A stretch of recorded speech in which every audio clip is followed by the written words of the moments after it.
Hi, I'm Buffy, and I talk about movies because some of them are really important to talk about. Like the one I'll be talking about today. The name of the film is It Was Just an Accident, and it's an Iranian film directed by Jafar Panahi. I haven't seen any of his other films, but It Was Just an Accident received Palme d'Or at Cannes Film Festival. This is a director whose films have been banned in the past in Iran, and he was also sentenced to serve 6 years in prison, and he was also banned from making movies for like 20 years, if I'm remembering correctly. But I believe he still found a way to keep making movies. But honestly, I think I really should dive into his life and filmography more. But for now, to tell a long story short, Jafar Panahi has been mercilessly persecuted by the Iranian government for making films criticizing the Iranian government. I wonder why he feels compelled to keep doing that.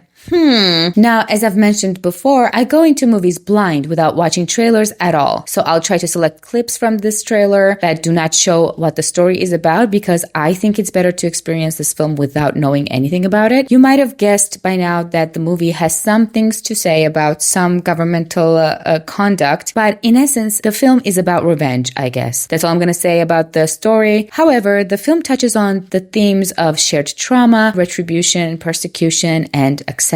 But it is also insanely funny and silly and super entertaining. Although I can already guess that some people might refer to it as a slow burn, which I understand. However, I love a good, purposeful slow burn, especially when that tempo amplifies the intended effect on the audience. Every long scene and drawn-out dialogue has a purpose and is not delivered in a showy, Oscar-baity, Hollywoody way. The cinematography is absolutely gorgeous, and the shot composition is thoughtful and meaningful. The movie is filled with some images that will be seared into your brain. They are so memorable and so entertaining at the same time. I'm not sure if the whole movie was shot with natural lighting, but it certainly seemed like it. I loved how car head and backlights were used to illuminate certain characters. What I was most impressed by were extremely long one-ers that showcased performances and situational comedic moments exceedingly well. I also loved the lack of non-diegetic music in the film. If you don't know, diegetic sound or music is everything that the characters can hear themselves within the story. And non-diegetic music is usually the score that the audience hears on top of what's happening on screen, as an embellishment or a decoration, if you will. There's no non-diegetic music in this film, and even diegetic music is used extremely sparingly. That amplifies the realism of the movie and immerses the audience even more, makes the whole thing just feel much more grounded. I've seen a few movies that do not utilize scores and are fully dependent on diegetic music. One that comes to mind right now is Amor by Michael Haneke. I hope I'm saying the name right. This technique is a tricky one to use because music is usually an amazing tool for emotional expression and adds so much context to what's happening on screen. Not using any non-diegetic music is quite a brave decision in my opinion, and if done badly or pretentiously can be kind of unbearable. However, it made perfect sense for this film, and I thought it added to the overall experience of watching this movie. I have almost no gripes with It Was Just an Accident, except for in the beginning of the film, the main actor's performance appeared a bit stilted in my opinion. It might have something to do with the language barrier and the translated text not being fully accurate, maybe, but that's how it appeared to me. Nothing to take me out of a movie or make me less engaged, but I just noticed these things and I like sharing them. So if you feel the same way in the beginning of the movie, please note that it only lasts about the first 10 to 15 minutes. The rest of the performance by the main actor and by everyone else literally is absolutely masterful. So if you're not easily intimidated by quote-unquote slow burns, and again, I don't necessarily consider this movie as such, but I'm sure a lot of other people do, I definitely recommend watching it. It's extremely funny, entertaining, and heartbreaking. It shows how oppressive regimes, first and foremost, bear down on their own people and violate their rights. The film deals with extremely difficult subject matters and themes and still manages somehow to be extremely hilarious and silly. Okay, so a little last-minute addition to this video.